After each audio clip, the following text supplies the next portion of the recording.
आज मैं लेकर आई हूँ बाहर से क्रिस्पी अंदर से सॉफ्ट चिकन पकौड़ा की रेसिपी। बहुत ही आसान रेसिपी है। ये पकौड़े बहुत जल्दी बनकर रेडी हो जाते हैं। छोटे छोटे देखने में बहुत अच्छे लगते हैं, मुंह में जाते ही घुल जाते हैं। बच्चे भी इसे बहुत आसानी से खा सकते हैं। इसके साथ खाने के लिए चटनी बनाएंगे, तो चलिए इसे बनाना शुरू करते हैं। मैंने यहाँ पे 400 ग्राम बोनलेस चिकन लिया है और आपने बोन के साथ चिकन लिया है तो उन्हें थोड़ा छोटा कटवा लीजिएगा। तो आप देख सकते हैं मैंने थोड़े छोटे साइज़ के पीसेस कट किए हैं। ये स्पून से थोड़े ही बड़े हैं। इनके छोटे छोटे पकौड़े देखने में बहुत अच्छे लगते हैं और बहुत जल्दी बन भी जाते हैं। अब इसमें कुछ मसाले ऐड कर लेते हैं। सबसे पहले जाएगा इसमें स्वाद अनुसार नमक, 1/4 चम्मच हल्दी ऐड करेंगे, 1 चम्मच कश्मीरी लाल मिर्च पाउडर। इससे पकौड़े का कलर बहुत बढ़िया आ जाएगा और ये बहुत ज़्यादा तीखी भी नहीं होती है। इसकी जगह आप डेगी मिर्च का इस्तेमाल भी कर सकते हैं। अब इसमें जाएगा एक सीक्रेट और ख़ास मसाला जो कि इसके टेस्ट को और बढ़ा देगा, 1 चम्मच मीट मसाला। मीट मसाला का अपना एक स्ट्रॉन्ग फ्लेवर होता है जो कि पकौड़ों को बहुत ही बढ़िया टेस्ट दे देता है। मीट मसाला ना हो तो इसकी जगह आप चिकन मसाला का इस्तेमाल कर सकते हैं। पकौड़ों को चटपटा बनाने के लिए इसमें हम आधा चम्मच चाट मसाला ऐड करेंगे। थोड़ा सा इसे तीखा बनाने के लिए इसमें आधा चम्मच लाल मिर्च पाउडर ऐड करेंगे। तीखा नहीं पसंद है तो स्किप कर दें। अब इसमें जाएगा 1 चम्मच अदरक लहसुन का पेस्ट।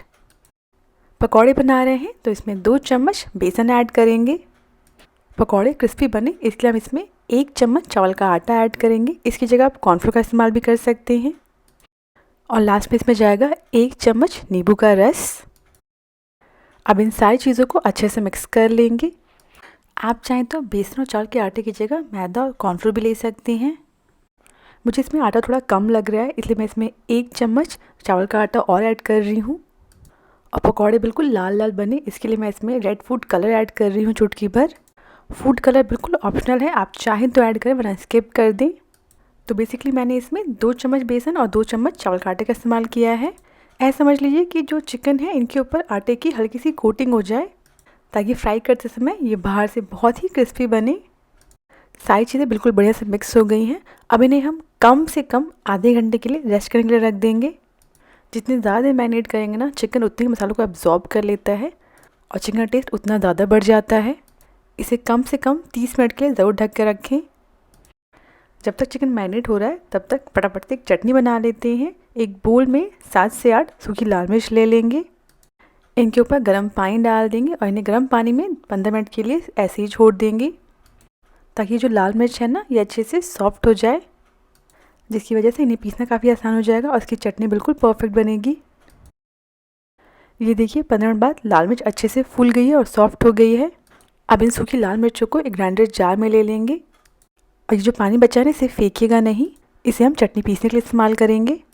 अब इसमें 7 से 8 लहसुन ऐड करेंगे। अब इसमें जाएगा स्वाद अनुसार नमक, 1/4 छोटा चम्मच काला नमक, 1/4 छोटा चम्मच जीरा पाउडर। अब इसमें जो हमने लाल मिर्च का पानी अलग रखा था ना वो थोड़ा थोड़ा ऐड करते जाएंगे और एक फ़ाइन पेस्ट तैयार कर लेंगे। ये देखिए सारी चीज़ें बिल्कुल बढ़िया पिस गई और हमारी चटनी बिल्कुल रेडी है। आप और बढ़िया रेड कलर चाहते हैं तो इसमें कश्मीरी लाल मिर्च पाउडर ऐड कर सकते हैं पीसते समय। अब इस चटनी को एक बोल में निकाल लेंगे। हमारी चटनी बिल्कुल रेडी है। अब फटाफट से पकौड़े बना लेते हैं। तो मैंने लगभग 1 घंटे के लिए चिकन को रेस्ट करने के लिए रख दिया था।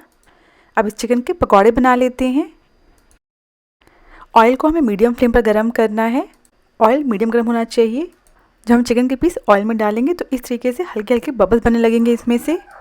जब हम काफ़ी सारे पीसेस ऑयल में डाल देंगे ना तो ऑयल का टेम्परेचर कम हो जाएगा और चिकन काफ़ी सारा ऑयल सोक कर लेंगे। इसलिए जब पीसेस को डाल रहे होंगे ना तो ऑयल के टेम्परेचर को मीडियम हाई रखिएगा।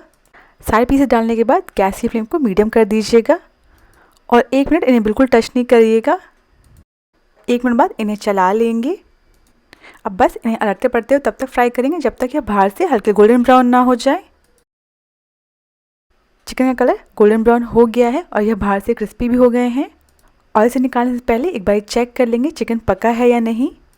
इस तरीके से स्पून पर चिकन का एक पीस ले लेंगे और दूसरी चम्मच की मदद से इस तरीके से बीच से प्रेस करते हुए इसे हम कट करेंगे। यह आसानी से कट गया है और आप बीच से देखकर भी चेक कर सकते हैं कि अंदर तक पका है या नहीं। चिकन अच्छे से पक गया। अब इन्हें हम ऑयल से निकाल लेंगे। बाहर से सुपर क्रिस्पी होते हैं, छोटे छोटे देखने में बहुत अच्छे लगते हैं। आप देख सकते हैं इन पे कलर भी बहुत बढ़िया आया है। आपको देखने से पता चल रहा होगा ये कितने ज़्यादा क्रिस्पी बने हैं। इसी तरह हम बाकी पकौड़ों को भी फ्राई कर लेंगे। इन्हें फ्राई करने में बहुत ज़्यादा समय नहीं लगता, ये बहुत जल्दी पक जाते हैं। चिकन पकौड़ा या फिर इन्हें आप चिकन पॉपकॉर्न भी कह सकते हैं, बिल्कुल रेडी है। ये देखिए, देखने में कितने अच्छे लग रहे हैं, छोटे छोटे से। बच्चे भी इन्हें बहुत आसानी से खा सकते हैं, ये बहुत ज़्यादा तीखा भी नहीं होता है। बच्चों को आप इन्हें डायरेक्टली ऐसे ही दे सकते हैं या फिर टमाटो केचप के साथ सर्व कर सकते हैं। मैं आपको एक पकौड़ा तोड़कर दिखाती हूँ, यह अंदर तक अच्छे से पक गया है, बाहर से क्रिस्पी अंदर से सॉफ्ट। ये खा के आपको मज़ा ही आ जाएगा। एक बार इस रेसिपी को ज़रूर ट्राई करें। अगर आपको रेसिपी पसंद आई हो तो प्लीज़ मेरे चैनल को सब्सक्राइब करना ना भूलें।